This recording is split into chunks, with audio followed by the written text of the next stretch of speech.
ഹരേ രാമ രാമ രാമ ഹരേ ഹരേ. ഹരേ കൃഷ്ണ കൃഷ്ണ കൃഷ്ണ ഹരേ ഹരേ. ശ്രീ ഗുരുവായൂരപ്പ ശരണം. ശ്രീമദ് ഭാഗവതം സാഹിത്യകേസരി പണ്ഡിറ്റ് ബി ഗോപാലൻ നായരുടെ വ്യാഖ്യാനം. ഗുരുവായൂർ ദേവസ്വം പ്രസിദ്ധീകരണം. ഓം നമോ ഭഗവതേ വാസുദേവായ. ശ്രീമദ് ഭാഗവതം പ്രഥമസ്കന്ധം 3-ാം അധ്യായം. സൂത ഉവാച. ജഗൃഹേ പൗരുഷം രൂപം ഭഗവാൻ മഹദാദിഭി സംഭൂതം ഷോഡശകലമാദോ ലോകസുരക്ഷയാം. സൂതൻ പറഞ്ഞു, അവതാര കഥകളെ പറയണമെന്ന് ശൗനകാദികൾ ചോദിച്ചതിനുള്ള ഉത്തരം 3-ാം അധ്യായത്തിൽ പറയുന്നു. അവതാരങ്ങളെ പറവാൻ ആരംഭിച്ചുകൊണ്ട് ഒന്നാമതായിട്ട് പുരുഷാവതാരത്തെ പറയുന്നു. ലോകത്തെ സൃഷ്ടിപ്പാനുള്ള ഇച്ഛ കൊണ്ട് ഭഗവാൻ മഹത്തത്വം, അഹങ്കാരതത്വം, പഞ്ചതന്മാത്രങ്ങൾ എന്നിവയോട് ചേർന്നിരിക്കുന്ന കർമ്മേന്ദ്രിയങ്ങൾ 5, ജ്ഞാനേന്ദ്രിയങ്ങൾ 5, മനസ്സ്, മഹാഭൂതങ്ങൾ 5, ഇങ്ങനെ 16 അംശങ്ങളോടുകൂടിയ പുരുഷരൂപത്തെ സ്വീകരിച്ചു. വിരാട് പുരുഷനായിട്ട് ഉപാസന ചെയ്യുവാൻ വേണ്ടി ബ്രഹ്മരൂപത്തെ ഈ വിധം വർണ്ണിച്ചതാകുന്നു. വിവിധ രൂപത്തിൽ കാണപ്പെടുന്ന ലോകം ഈശ്വര ശരീരമെന്നും അതിൽ ആ ലോകമാകുന്ന ശരീരത്തിൽ വിളങ്ങുന്ന ആത്മാവായ പുരുഷൻ ഈശ്വരൻ എന്നും കാണിച്ചു. യസ്യാംഭസിശയാനസ്യ യോഗനിദ്രാം വിധന്യുതാം നാഭിഹ്രതാംബുജാദാസിൽ ബ്രഹ്മാ വിശ്വസൃജാമ്പതീം. പുരുഷാവതാരത്തെ സ്വീകരിച്ച ഭഗവാന്റെയും അവതാര രൂപത്തിൻ്റെയും സ്വരൂപത്തെ വിവരിക്കുന്നു. ലോകം മുഴുവനും ജലാകാരമായി പരിണമിച്ചിരിക്കുമ്പോൾ ആ കാരണജലത്തിൽ സമാധിരൂപമായ നിദ്രയെ അംഗീകരിച്ച് ശയിക്കുന്ന ഭഗവാന്റെ നാഭിയാകുന്ന അഗാധ ജലസ്ഥാനത്തിൽ നിന്ന് ഒരു താമരയും അതിൽ നിന്ന് ലോകസൃഷ്ടി ചെയ്യുന്ന മരീചാതി പ്രജാപതികളുടെ അധിപനായ ബ്രഹ്മാവും ഉണ്ടായി. അവയവ സംസ്ഥാനേ കൽപ്പിതോ ലോകവിസ്താ തദ്വൈ ഭഗവതോ രൂപം വിശുദ്ധം സത്വമൂർജിതം. പുരുഷാവയവങ്ങൾ കൊണ്ട് 14 ഭുവനങ്ങൾ കൽപ്പിക്കപ്പെട്ടു. ഭഗവാന്റെ ആ സ്വരൂപം രജസ് തമസ് എന്ന 2 ഗുണങ്ങളുടെ സമ്പർക്കമില്ലാത്തതും തേജോമയവുമായ ശുദ്ധസത്വമാകുന്നു. പശ്യന്തോ രൂപമധ്രചക്ഷുഷാ സഹസ്രപാദോരു ഭുജാനനാത്ഭുതം സഹസ്രമുത ശ്രവണാക്ഷിനാസികം സഹസ്രമൗല്യം പരകുണ്ടലോല്ലസല്യം. അനേകം പാദങ്ങൾ, തുടകൾ, കൈകൾ, മുഖങ്ങൾ ഇവയാൽ ആശ്ചര്യമായതും അനേകം ശിരസ്സുകൾ, കാതുകൾ, കണ്ണുകൾ, നാസികകൾ ഇവയോടുകൂടിയതും സഹസ്രം കിരീടങ്ങൾ, വസ്ത്രങ്ങൾ, കുണ്ടലങ്ങൾ ഇവയാൽ ശോഭിക്കുന്നതുമായ ആ പുരുഷസ്വരൂപത്തെ യോഗികൾ ധ്യാനനേത്രം കൊണ്ട് കാണുന്നു. ആ പുരുഷസ്വരൂപത്തെ സ്ഥൂലദൃഷ്ടി കൊണ്ട് കാണുവാൻ കഴിയുകയില്ല. ഏതന്നാനാവതാരാണാം നിധാനം വിജമവ്യം യസ്യാംശേനരാധയാം. ഈ ആദിനാരായണ രൂപം അനേകാവതാരങ്ങളുടെ ഇരിപ്പിടവും എല്ലാറ്റിൻ്റെയും ഉത്ഭവസ്ഥാനവും ഏതുകാലത്തും നശിക്കാത്തതുമായ ബീജവുമാകുന്നു. ഈ ഭഗവാന്റെ അംശബോധനായ ബ്രഹ്മാവിൽ നിന്നുണ്ടായ മരീചി മുതലായ പ്രജാപതികളിൽ നിന്ന് ദേവന്മാര്, മനുഷ്യര്, തിര്യക്കുകൾ മുതലായ പ്രാണിവർഗങ്ങൾ ലോകത്തിൽ ഉണ്ടായി വന്നിരിക്കുന്നു. സ ഏവ പ്രഥമം ദേവ കൗമാരം സർഗമാസ്ഥിതാം ചചാരദശ്ചരം ബ്രഹ്മചര്യമഖണ്ഡിതം. പുരുഷാവതാരത്തെ സ്വീകരിച്ച ആദിനാരായണ ദേവൻ തന്നെ കൗമാരം എന്ന പേരായ സർഗത്തെയും സ്വീകരിച്ചു. ബ്രാഹ്മണനായി ഭവിച്ചിട്ട് അഖണ്ഡമായ ബ്രഹ്മചര്യത്തെ അനുഷ്ഠിച്ചു. ബ്രഹ്മചര്യമാണ് ബ്രാഹ്മണൻ അനുഷ്ഠിക്കേണ്ടതായ വ്രതം. അത് വളരെ പ്രയാസമായിട്ടുള്ളതുമാകുന്നു. അതിൻ്റെ അനുഷ്ഠാനക്രമം ഈ വിധമാണ് എന്നു ബ്രാഹ്മണരെ പഠിപ്പിക്കുവാനായി സനൽകുമാരാവതാരത്തെ ഭഗവാൻ സ്വീകരിച്ചുവെന്ന് സാരം.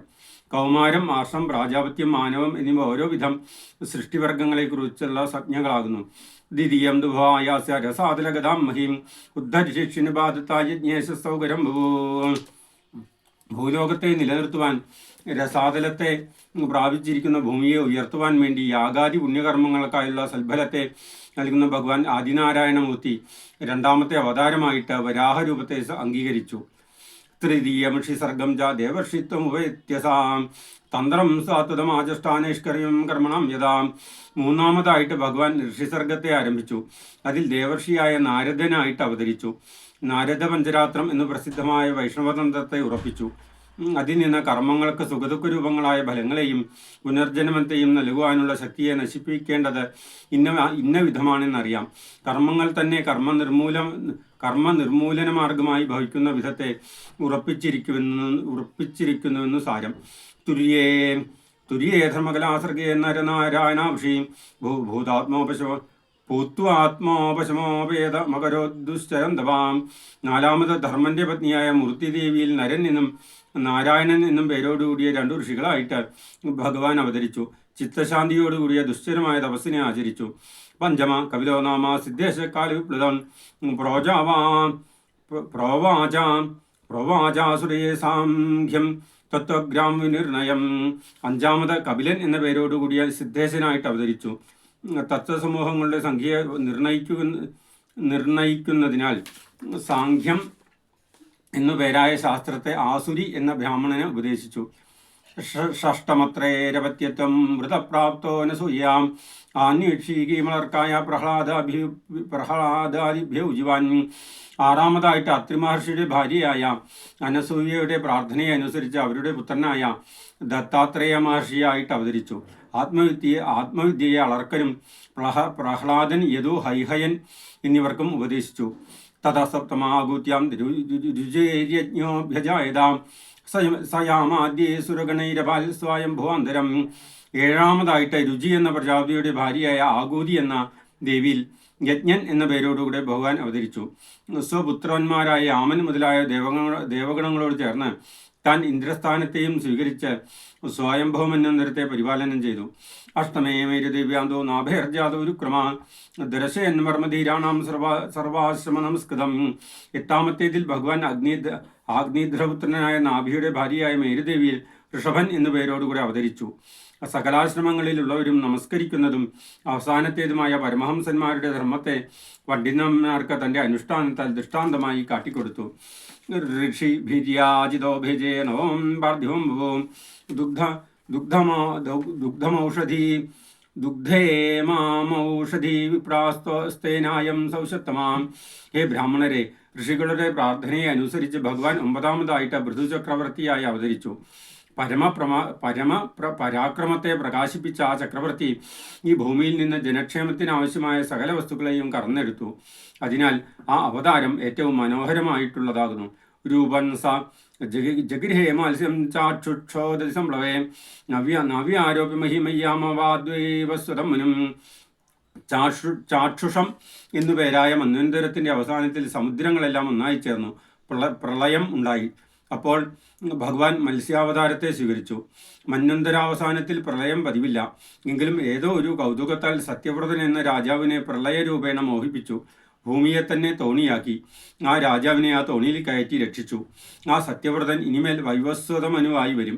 അതുകൊണ്ടാണ് ഇവിടെ വൈവസ്വതമനുവിനെ രക്ഷിച്ചു എന്ന് പറഞ്ഞത്. സുരാണാമുദധിം മധ്യതാം മന്ദരാജലം ഭദ്രേകമഠരൂപേണ പൃഷ്ട ഏകാദശേ ഭൂ. ദേവന്മാരും അസുരന്മാരും കൂടെ സമുദ്രമഥനം ചെയ്തപ്പോൾ കടകോലാക്കി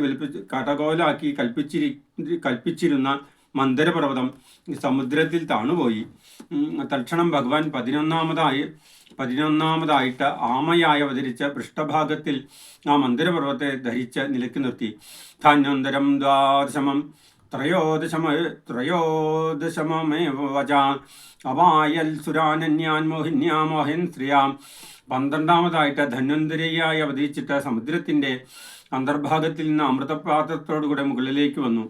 ആ അമൃതത്തെ അസുരന്മാർ കൊണ്ടുപോയതിനാൽ മോഹിനി രൂപം ധരിച്ച ഭഗവാൻ ആ സ്ത്രീരൂപത്തെ കൊണ്ട് അസുരന്മാരെ മോഹിപ്പിച്ച് അമൃതം അവരിൽ നിന്ന് വീണ്ടെടുത്ത് സുരന്മാരെ പാനം ചെയ്യിച്ചു. 13ാമത്തെ അവതാരം മോഹിനി രൂപമായിട്ടാണെന്ന് സിദ്ധിച്ചു.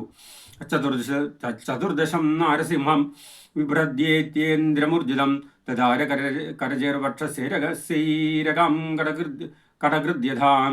14ാമത്തെ അവതാരം നരസിംഹം അതിശക്തിമാനും അസുരാധിപതിയുമായ ഹിരണ്യകശിപുവിനെ കൈനഖങ്ങൾ കൊണ്ട് പുൽപ്പായ ഉണ്ടാക്കുന്നവൻ ചെങ്ങോൽ എന്ന പുല്ലിനെ പൊളിക്കുന്നത് പോലെ മാറിടത്തെ പൊളിച്ച് വേർപ്പെടുത്തി. പഞ്ചദശം വാമനകം കൃത്വാഗാധധ്വരം ബലേ പദത്രയം യാജമാന പ്രത്യാദിസ്ത്രിവിഷ്ടവം. 15ാമത് ഭഗവാൻ വാമന രൂപത്തെ എടുത്തു. മഹാബലി അടക്കിയിരിക്കുന്ന 3 ലോകത്തെ 3 അടിയായിട്ട് അവനിൽ നിന്നും അടക്കി വാങ്ങി ഇന്ദ്രന് കൊടുപ്പാനായിട്ട് മഹാബലിയുടെ യാഗശാലയിൽ 3 അടി മണ്ണ് യാചിപ്പാനായിട്ട് ചെന്നു. അവതാരേ ഷോഡശമേ പശ്യൻ ബ്രഹ്മദ്രോഹോ നിർവാൻ ത്രിസപ്തകൃത്വ കുപിതോ നിക്ഷത്രാൻ മകരോന്മഹിം. 16ാമത്തേത് പരശുരാമാവതാരം. രാജാക്കന്മാർ ബ്രാഹ്മണദ്വേഷികളായിരുന്നതിനെ അറിഞ്ഞിട്ട് 21 പ്രാവശ്യം അവരെ മൂലച്ഛേദം ചെയ്തു. ഭൂമിയിൽ ദുഷ്ടക്ഷത്രിയന്മാരില്ലാതെയാക്കി. തഥാ സപ്തദശേ ജാത സത്യവത്യാംബരാശരാൽ ചക്രേ വേദദോഷാഘാ ദുഷ്ടാപും സ്വൽപമേധസാ. 17ാമത് വ്യാസാവതാരം. പരാശര മഹർഷിയുടെയും സത്യവതിയുടെയും പുത്രനായി അവതരിച്ചു. ജനങ്ങൾക്ക് വേദങ്ങളെ അറിവാനുള്ള ബുദ്ധി പോരാതായിരിക്കുമെന്ന് കണ്ടതിനാൽ വേദമാകുന്ന വൃക്ഷത്തിന് ശാഖകളെ കൽപ്പിച്ചു. നരദേവത്വമാപന്ന സുരകാര്യ ചികിത്സയാം സമുദ്ര നിഗ്രഹാദിനി ചക്രേ വീര്യാണ്യതപരം. 18ാമത് ശ്രീരാമാവതാരം. ദേവന്മാർക്ക് രാക്ഷസന്മാർ നിമിത്തമുള്ള ദ്രോഹങ്ങളെ തീർത്ത് ദേവലോകത്തെയും ഭൂലോകത്തെയും രക്ഷിക്കുവാനായിട്ട് ഭഗവാൻ രാജാവായി അവതരിച്ചു. സമുദ്രബന്ധനം മുതലായ മഹാപരാക്രമസാധ്യങ്ങളായ പ്രവൃത്തികളെ ചെയ്തു. ഏകവിംശതിമേ കൃഷ്ണേഷു പ്രാപ്യ ജന്മനീം രാമകൃഷ്ണാവധി ഭോ ഭഗവാൻ അഹരൽഭരം. 19ാമത് ബലരാമാവതാരം, 20ാമത് കൃഷ്ണാവതാരം. ഈ രണ്ടവതാരവും ഒരേ കാലത്തുണ്ടായി. വൃഷ്ണിവംശത്തിൽ ബലരാമനെന്നും ശ്രീകൃഷ്ണനെന്നും പേരുകളെ അവതരിച്ച ഭഗവാൻ ഭൂമിക്ക് ഭാരമായ ദുർജനങ്ങളെ സംഹരിച്ച ഭൂമിയെ രക്ഷിച്ചു. തതക്കലോ സംപ്രവൃത്തെ സമ്മോഹായ ദുഷദിഷാം ബുദ്ധോ നാംനാജിനസ്വ കീകടേഷു ഭവിഷ്യതി. 21ാമത്തേത് ബുദ്ധാവതാരം. ഇനിമേൽ സത്രത്തിനു ശേഷം ഉണ്ടാവാൻ പോകുന്നു. കലിയുടെ പ്രവൃത്തി എങ്ങും ഒരുപോലെ പിടികൂടിയിരിക്കുമ്പോൾ കീകട രാജ്യങ്ങളിൽ കപിലവസ്തു എന്ന സ്ഥലത്തിൽ അജനൻ എന്ന രാജാവിന്റെ പുത്രനായി ബുദ്ധൻ എന്ന പേരോടുകൂടെ ഭഗവാൻ അവതരിക്കും. ദേവശത്രുക്കളെ തന്റെ ഉപദേശത്താൽ മോഹിപ്പിക്കും. അഥാസോ യുഗസന്ധ്യായാം ദസ്യുപ്രായേഷു രാജസോ ജനിതാ വിഷ്ണുയശോ നാംനാ കൽക്കിർജഗൽപതി. 22ാമത് കൽക്കി. അതും മേലിൽ ഉണ്ടാവാൻ പോകുന്നതാണ്. കലിയുഗത്തിന്റെ അവസാന ഘട്ടത്തിൽ രാജാക്കന്മാർ ജനങ്ങളുടെ സമ്പത്തിനെ അപഹരിക്കുന്ന കള്ളന്മാർക്ക് തുല്യന്മാരായിരിക്കുമ്പോൾ അവരെ സംഹരിച്ച് ജനപരിപാലനം ധർമ്മപ്രകാരം നടത്തുവാൻ വേണ്ടി വിഷ്ണു യശസ് എന്ന ബ്രാഹ്മണനിൽ നിന്ന് കൽക്കി എന്ന പേരോടുകൂടെ ലോകനാഥനായ ഭഗവാൻ അവതരിക്കും. അവതാരാഹ്യ സംഘയാരേ സത്വ യഥാ വിദാസിനക്കുല്യാസരസഹസ്രശാം. ഇവിടെ പറഞ്ഞതും പറയാത്തതുമായ സകല അവതാരങ്ങളെയും ഉൾപ്പെടുത്തുവാനായിക്കൊണ്ട് സംഗ്രഹിച്ചു പറയുന്നു. ബ്രാഹ്മണരെ, സത്വഗുണത്തിന്റെ ഇരിപ്പിടമായ ശ്രീഹരിയുടെ അവതാരങ്ങൾ എപ്പോഴും ക്ഷയിക്കാത്ത ഉറവോടുകൂടിയ തടാകത്തിൽ നിന്ന് അനേകം തോടുകൾ ഉണ്ടാകുന്നത് പോലെ സംഖ്യാനിർണയം ചെയ്യുവാൻ കഴിയാത്ത വിധം അധികരിച്ചിരിക്കുന്നു. ഋഷയോ മനോ ദേവാ മനുപുത്രാ മഹോജസാം കലാസർവേ ഹരേരേവാസ പ്രജാപതയസ്തഥാം. മരീചി മുതലായ പ്രജാപതികള്, നാരദര മുതലായ ഋഷികള്, വൈവസ്വതൻ മുതലായ മനുക്കള്, മഹാപരാക്രമശാലികളായ മനുപുത്രന്മാരെ ഇവരെല്ലാം ശ്രീഹരിയുടെ അംശാവതാരങ്ങളാകുന്നു. ഏതേശാംശകലാംസ കൃഷ്ണസ്തു ഭഗവാൻ സ്വയം ഇന്ദ്രാരിവ്യാകുലം ലോകം ഹൃദയന്തി യുഗേ യുഗേ. ഇപ്പോൾ പറഞ്ഞ അവതാരങ്ങൾ ഈശ്വരന്റെ അംശങ്ങളും അംശാംശങ്ങളുമാകുന്നു. ശ്രീകൃഷ്ണനാകട്ടെ സാക്ഷാൽ ഭഗവാൻ തന്നെ. ഈ എല്ലാ അവതാരങ്ങളും യുഗങ്ങൾ തോറും ദേവേന്ദ്രന്റെ ശത്രുക്കളായ അസുരന്മാരും അവരുടെ അംശഭൂതന്മാരും ദുഷ്ടരാജാക്കന്മാരും ലോകക്ഷേമത്തെ നശിപ്പിക്കുമ്പോൾ ദുഃഖം കൊണ്ട് കുഴങ്ങിയ ലോകത്തെ സംരക്ഷിപ്പാനുള്ളവയാകുന്നു. ജന്മഗൃഹം ഭഗവതോ ഏതൽപ്രയതോ നരാം സായം പ്രാതർഗണം ഭക്ത്യാ ദുഃഖഗ്രാമാതിമുച്യതേ.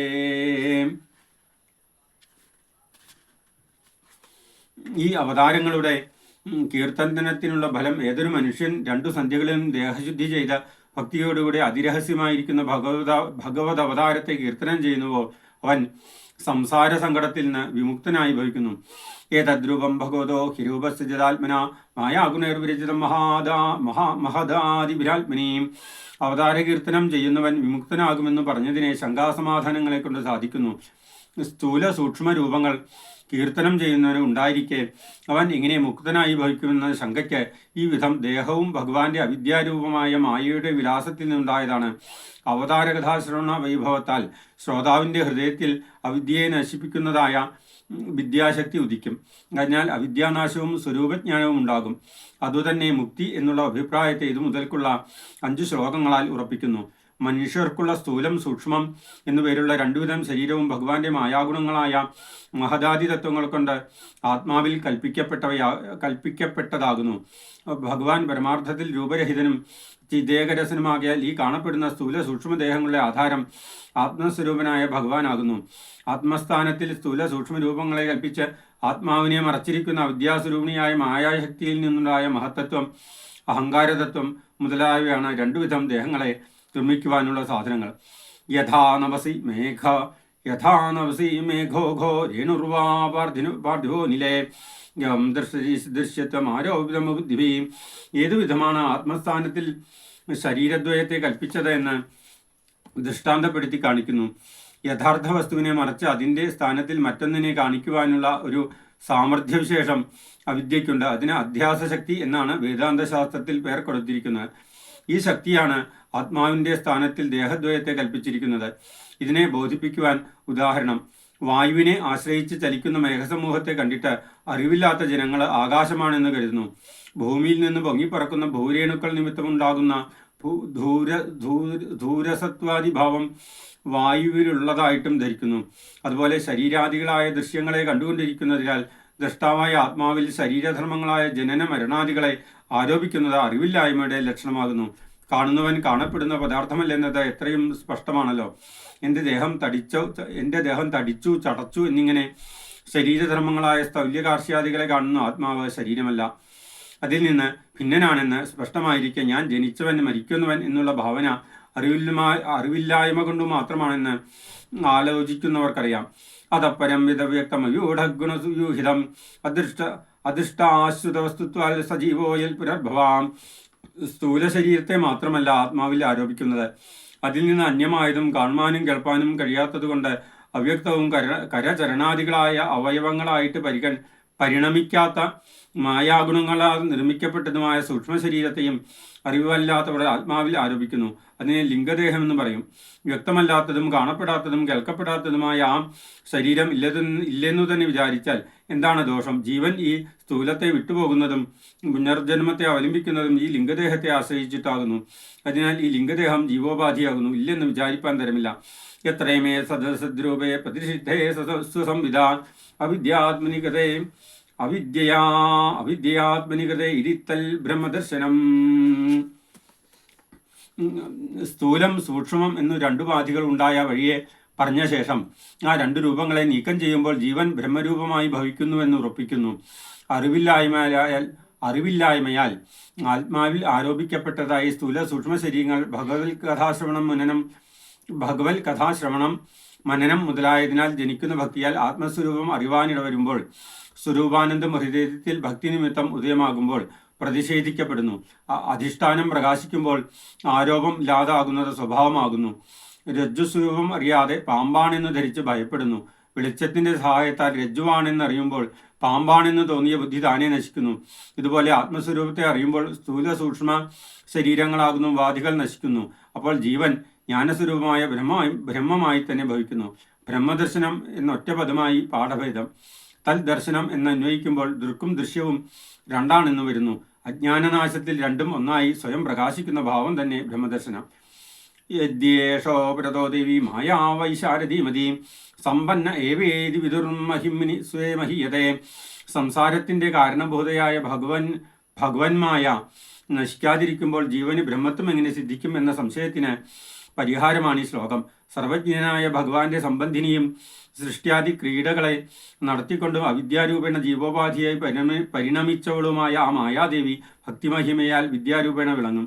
അപ്പോൾ അവിദ്യ നശിച്ച് ആ അവിദ്യാകാര്യങ്ങളായ ആവരണവും വിക്ഷേപവും അതോടുകൂടെ നശിച്ച് ഉടനെ ജീവൻ ബ്രഹ്മസ്വരൂപമായി സ്വന്തം മഹിമയിൽ പ്രകാശിക്കുന്നു. സച്ചിദാനന്ദ സ്വരൂപമായി വിളങ്ങുന്ന ആത്മസ്വരൂപത്തെ മറച്ചത് ആവരണം, അതിൻ്റെ സ്ഥാനത്തിൽ ദേഹത്തെ പ്രകാശിപ്പിച്ചത് വിക്ഷേപം. ഇത് രണ്ടും അവിദ്യയുടെ വിലാസം. ഇതിനെ നശിപ്പിക്കുന്നത് മായ തന്നെ. ആ അംശത്തിന് വിദ്യ എന്നു പേര്. ആ വിദ്യാരൂപിണിയുടെ ഉദയത്തിന് കാരണം ഭഗവത് ഭക്തി. ഏവം ജന്മാനി കർമാണി ഹ്യകർത്തുരജനസ്യതാം വർണ്ണയന്തി സ്മ കവയോ വേദഗുഹ്യാനി ഹൃൽപദേ.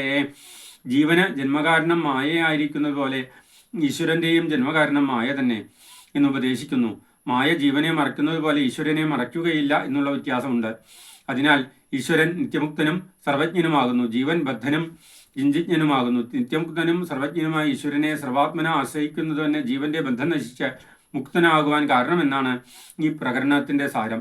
സർവഭൂതങ്ങളിലും അന്തര്യാമിയും ജന്മാദി വികാരങ്ങളില്ലാത്തവനും അകർത്താവുമായിരിക്കുന്ന ഈശ്വരൻ മായയെ അംഗീകരിക്കുന്നത് കൊണ്ട് ഓരോ അവതാരങ്ങളും അതിൽ കർമ്മങ്ങളും ഏർപ്പെട്ടിരിക്കുന്നുവെന്ന് തത്വജ്ഞന്മാരായ ഋഷികൾ വർണ്ണിച്ചിരിക്കുന്നു. ഇതുതന്നെ വേദത്തിൽ ഈശ്വരനെക്കുറിച്ച് പ്രതിപാദിച്ചിരിക്കുന്ന രഹസ്യം. സവാ ഇദം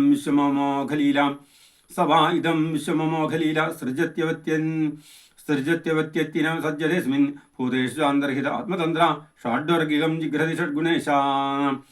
ജീവനും ഈശ്വരനും ജന്മകാരണം മായയാണെങ്കിൽ ജീവനേക്കാൾ ഈശ്വരന് എന്തു വിശേഷം എന്ന് കാണിക്കുന്നു. ഈശ്വരന്റെ സൃഷ്ടിയാദി ലീലകൾ സഫലകളാകുന്നു. ജീവസങ്കല്പം പോലെയല്ല. ഈശ്വരൻ ഇച്ഛിക്കുന്ന മാത്രയിൽ സർവവും ഉണ്ടാകുന്നു. ആ വിധം ആത്മശക്തി കൊണ്ട് ഈ ലോകത്തെ സൃഷ്ടിച്ച് രക്ഷിച്ച് സംഹരിക്കുന്നു. എങ്കിലും ആത്മാനന്ദത്തിൽ തന്നെ ഇരിക്കുന്നതല്ലാതെ വികാരമുള്ളവനായി ഭവിക്കുന്നില്ല. സൃഷ്ടിയാദി കർമ്മങ്ങളിൽ ചേർച്ചയുള്ളവനല്ല ജീവൻ, കർമ്മങ്ങളാൽ ബന്ധിക്കപ്പെടുന്നവൻ. ഈശ്വരൻ കർമ്മങ്ങളോട് ചേർച്ചയില്ലാതെ സ്വതന്ത്രനായിരിക്കുന്നത് കൊണ്ട് പഞ്ചേന്ദ്രിയങ്ങളെയും അവയുടെ അധിപതിയായ മനസ്സിനെയും ഓരോ വിഷയങ്ങളിൽ വ്യാപരിപ്പിക്കുന്നതിനാൽ സർവഭൂതങ്ങളിലും നിഗൂഢനായും നിയന്താവായും ഇരിക്കുന്നു. ഈശ്വരൻ വിഷയങ്ങളോട് ചേർച്ചയില്ലാത്തവനും ദൂരത്തിൽ നിന്ന് വ്യാപിക്കുന്ന ഗന്ധത്തെ ഘ്രാണിക്കുന്നത് പോലെ സർവ വിഷയങ്ങളെയും അറിയുക മാത്രം ചെയ്യുന്നവനുമാകുന്നു. ഒന്നോടും ചർച്ചയില്ലാതെ എല്ലാറ്റിനെയും അറിയുന്നത് ഈശ്വര സ്വഭാവം. വിഷയങ്ങളോട് ചേർന്ന സുഖദുഃഖങ്ങൾക്ക് അധീനനായിരിക്കുന്നത് ജീവസ്വഭാവം. നജാസ്യ കശ്ചിന്നിപുണേന ധാതുരവേദി ജന്തുക്കുമനീഷൗതി നാമാനി രൂപാനി മനോവജോഭി സന്തന്യതോ നടചര്യാമിവജ്ഞാം. ഈശ്വരൻ എന്തിനായിട്ട് സൃഷ്ടിയാദി കർമ്മങ്ങളെ നടത്തുന്നു? ജീവരൂപേണ വിഷയഭോഗങ്ങൾ കൊണ്ട് എന്താവശ്യം എന്നീ ചോദ്യങ്ങൾക്ക് ആർക്കും ഉത്തരം പറവാൻ കഴിയുകയില്ല. എന്തുകൊണ്ടെന്നാൽ ഈശ്വരാഭിപ്രായം മനുഷ്യർ എങ്ങനെ അറിയും? അറിവാൻ പ്രാപ്തരായാൽ പിന്നെ മനുഷ്യർക്കും ഈശ്വരനും എന്തു ഭേദം? അതുകൊണ്ട് ആ വക ചോദ്യങ്ങൾ ചെയ്തുകൂടാത്തതാണെന്ന് സമാധാനിക്കുന്നു.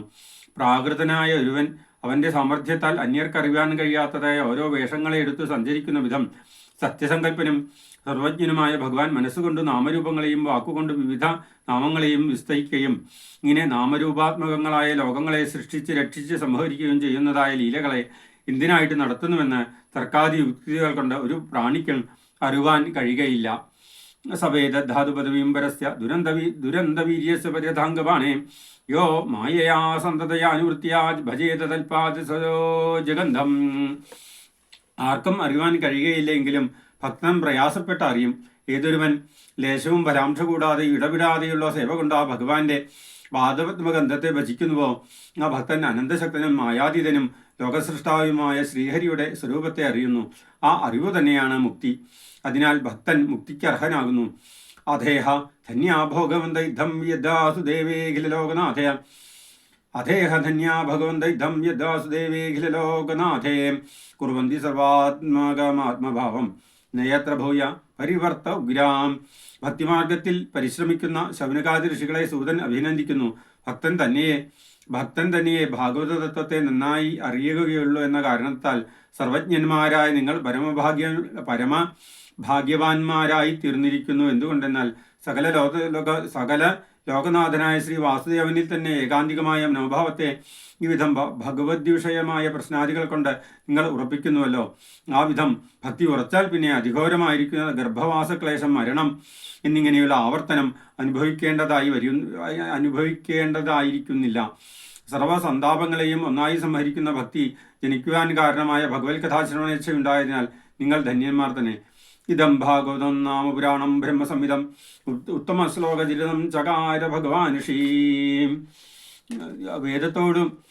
വേദത്തോടു സദൃശവും ഭഗവാന്റെ അവതാരചരിതം അടങ്ങിയതും ഭാഗവതം എന്ന പേരോടു കൂടിയതുമായി പുരാണത്തെ സർവജ്ഞനായ വ്യാസമഹർഷി ഉണ്ടാക്കി. നിശ്രേയസായ ലോകസ്യ ധന്യം സ്വസ്തേനം മഹൽ തദിതം ഗ്രാഹയാമാസാസൂതമാത്മവതാംബരം. സകല ഭാഗ്യത്തെയും ജനിപ്പിക്കുവാൻ തക്ക മഹാത്മ്യമേറിയതും സകല മംഗളങ്ങളുടെ ഇരിപ്പിടവുമായ ഈ ഭാഗവത പുരാണത്തെ ലോകത്തിലുള്ള മുമുക്ഷുക്കളെ അനുഗ്രഹിക്കുവാൻ വേണ്ടി ആത്മജ്ഞാനികളെ വെച്ച് ശ്രേഷ്ഠനും സ്വപുത്രനുമായ സുഖബ്രഹ്മർഷിയെ ഗ്രഹിപ്പിച്ചു. സർവ വേദേതിഹാസാനം സാരം സമുദ്ധൃതം സദു സംശ്രാവയാമാസ മഹാരാജം പരീക്ഷിതം. ആ സുഖമുനിയാകട്ടെ സർവവേദങ്ങളുടെയും ഇതിഹാസങ്ങളുടെയും സാരം മുഴുവനും സമുദ്ധരിച്ചുണ്ടാക്കി ഭാഗവത പുരാണത്തെ മഹാരാജായ പരീക്ഷിത്തിനെ കൽപ്പിച്ചു. പ്രായോപവിഷ്ടം ഗംഗായാം പരീതം പരമർഷഭി തത്ര കീർത്തയതോ വിപ്രർഷേർഭൂരിതേജസ ഹം ചാധിഗമം തത്ര നിവിഷ്ടസ്തനുഗ്രഹാൽ സോഹം ശ്രാവേഷ്യാമി യഥാധീതം യഥാമതി. പരീക്ഷിത്ത് മഹാരാജാവിന് എപ്പോൾ എവിടെ വെച്ച് ഉപദേശിച്ചു എന്ന് പറഞ്ഞുകൊണ്ട് സൂതൻ തൻ്റെ ഗുരുപാരമ്പര്യത്തെ പ്രസ്താവിക്കുന്നു. പരീക്ഷിത്ത് മഹാരാജാവ് ഗംഗാതീരത്തിൽ പ്രായോപവേശം ചെയ്തിരുന്നപ്പോൾ പരമധന്യന്മാരായ അനേകം ഋഷികളുടെ മധ്യത്തിൽ വെച്ച് ശുഖബ്രഹ്മർഷി ഭാഗവതത്തെ ഉപദേശിച്ചു. അന്നവിടെ ആ ഋഷിയുടെ അനുഗ്രഹം നിമിത്തം ഞാനും ഇരുന്നിരുന്നു. ഭാഗവത കീർത്തനം ചെയ്യുന്നവനും ബ്രഹ്മതേജസ് കൊണ്ട് സർവാംഗം ജ്വലിക്കുന്നവനുമായ ആ ഋഷിയിൽ നിന്ന് ഞാനും പഠിച്ചു. ഏതുവിധം ഞാൻ പഠിച്ചിട്ടുണ്ടോ, എത്രത്തോളം അതിനെ പറയുവാൻ എനിക്ക് ബുദ്ധിശക്തിയുണ്ടോ, അതിനെ അനുസരിച്ച് ഞാൻ നിങ്ങളെ കേൾപ്പിക്കാം. കൃഷ്ണേ സ്വധാമോപഗതേ ധർമ്മജ്ഞാനാദിഭിസ്സഹ കലോ നഷ്ടദശാമേഷ പുരാണാർക്കോ ധുനോദിത. ശ്രീകൃഷ്ണ ഭഗവാൻ സ്വസ്ഥാനത്തെ പ്രാപിച്ചപ്പോൾ ധർമ്മജ്ഞാനാദി കല്യാണ ഗുണങ്ങളും ഈ ലോകത്തെ വെടിഞ്ഞു. കലിയിൽ ജനങ്ങൾ അന്ധന്മാരെ പോലെ ധർമ്മജ്ഞാനരൂപം അറിവില്ലാതെ ഉഴലും. അപ്പോൾ അവർക്ക് വെളിച്ചം കാട്ടിക്കൊടുക്കുന്ന ഈ ഭാഗവത പുരാണ സൂര്യൻ ഉദിച്ചിരിക്കുന്നു. ലോകത്തിൽ എങ്ങും വ്യാപിച്ച് പദാർത്ഥങ്ങളെ മറയ്ക്കുന്ന ഇരുട്ടെന്ന പോലെ ജനങ്ങളുടെ ഹൃദയത്തിൽ നിറയുന്ന കാമാദി വൃത്തികളാകുന്ന ഇരുട്ടിനെ അകറ്റി ഭഗവത് സ്വരൂപത്തെ കാട്ടിക്കൊടുക്കുവാൻ സമർത്ഥമായതുകൊണ്ട് ഭാഗവത പുരാണം ഉദിച്ചു പൊങ്ങുന്ന സൂര്യന് തുല്യമാണെന്ന് സാരം. ഇത് ശ്രീമദ് ഭാഗവതേ മഹാപുരാണേ പ്രഥമസ്കന്ധേ നൈമിഷോയോപാഖ്യാനേ തൃതീയോധ്യായാം. സർവത്ര ഗോവിന്ദനാമ സങ്കീർത്തനം. ഗോവിന്ദ ഗോവിന്ദ. ഹരേ രാമ രാമ രാമ ഹരേ ഹരേ, ഹരേ കൃഷ്ണ കൃഷ്ണ കൃഷ്ണ ഹരേ ഹരേ, ഹരേ രാമ രാമ രാമ ഹരേ ഹരേ, ഹരേ കൃഷ്ണ കൃഷ്ണ